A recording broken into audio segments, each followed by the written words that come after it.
श्री शिवाय नमस्तुभ्यम। बेलपत्र के पौधे को आप घर में गमले में बहुत आसानी से उगा सकते हैं। खासकर सावन में, बरसातों में इस पौधे को बहुत आसानी से उगाया जा सकता है। बेलपत्र के पौधे को घर में लगाना शुभ होता है। इससे जुड़े कुछ नियम हैं जो मैं भी आपको कहीं से पढ़ करके बता रही हूँ। यदि आप इन नियमों को मानते हैं तो सही है, नहीं मानते हैं तो एक पौधा समझ करके इसे अपने घर में ज़रूर स्थान दीजिए।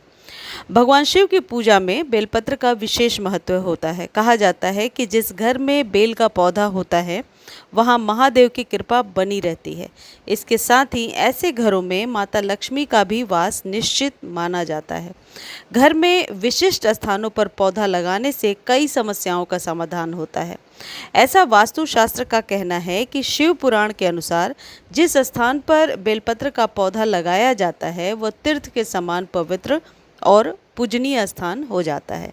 यानी कि इस बात का ध्यान रखें कि आप जहाँ भी बेलपत्र का पौधा लगा रहे हैं उस जगह पे गंदगी या जूठा पानी कभी भी बेलपत्र में ना डालें। बेलपत्र का पत्ता कभी बासी नहीं होता है और ये शिव जी पर चढ़ाया जा सकता है। चढ़ाए हुए पत्ते को उठाकर धोकर आप वापस चढ़ा सकते हैं।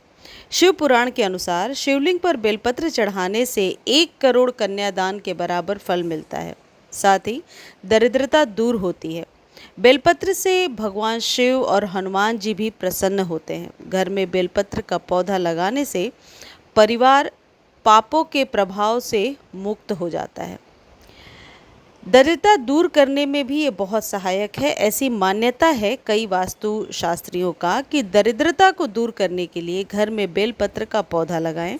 इससे देवी लक्ष्मी प्रसन्न होती हैं। आप अपने धन क्षेत्र में बेलपत्र के पत्ते रख सकते हैं, यानी गल्ले तिजोरी में, या घर में खुशियां और आशीर्वाद लेकर आता है।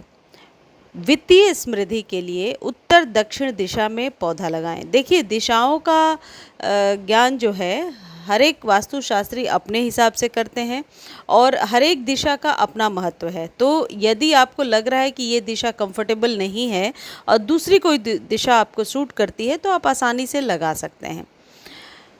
मान्यता है कि बेलपत्र के वृक्ष की जड़ों में गिरिजा माता का वास होता है। तने में माहेश्वरी, शाखाओं में माता दक्षिणी, पत्तों में पार्वती, फूलों में गौरी और फलों में देवी कात्यायनी का वास होता है। ज्योतिष शास्त्र के अनुसार अगर घर की उत्तर पश्चिम दिशा में बेल का पौधा लगाया जाए तो घर में रहने वाले सदस्य तेज और ऊर्जावान होते हैं। घर में पॉजिटिव एनर्जी रहती है।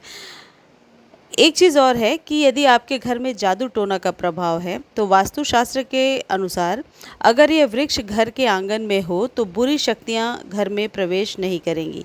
यह परिवार के सदस्यों की रक्षा करती है। इससे सकारात्मक ऊर्जा का संचार होता है।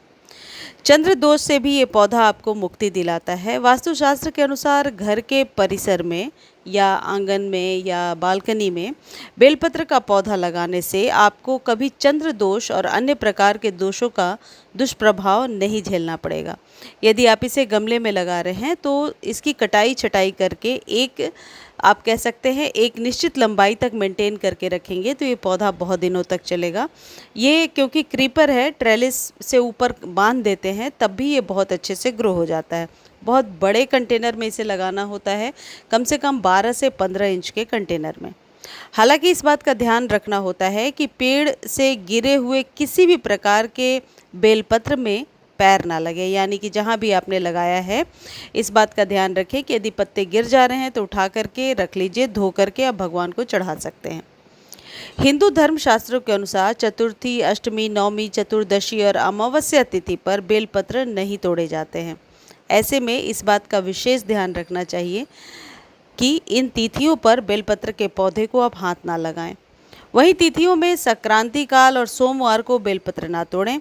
बेलपत्र को टहनी समेत नहीं तोड़ना चाहिए। इसे चढ़ाते समय 3 पत्तियों की डंठल को तोड़कर ही महादेव को अर्पित करें।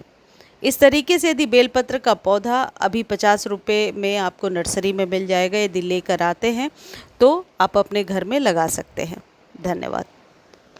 मुझे उम्मीद है ये जानकारी आपको अच्छी लगी होगी। देखिए, वीडियो पे व्यूज़ तो बहुत आते हैं लेकिन आप लोग सब्सक्राइब नहीं करते हैं। प्लीज़ आप लोग चैनल को सब्सक्राइब कर दिया करें और इस वीडियो को आप फेसबुक पर भी देख सकते हैं। फेसबुक का लिंक डिस्क्रिप्शन में है, जा कर के आप फॉलो कर लीजिए। बहुत मेहनत से एक जेन्युइन जानकारी मैं लेकर के आती हूँ, तो इतना एप्रिसिएशन तो मेरे लिए बनता है कि आप लोग कम से कम सब्सक्राइब करें, जो कि बिल्कुल फ्री है, उसके कोई पैसे नहीं लगते हैं। इससे क्या होगा कि जब भी मैं वीडियो पोस्ट करूँगी नोटिफिकेशन आपके पास पहुँच जाएगा।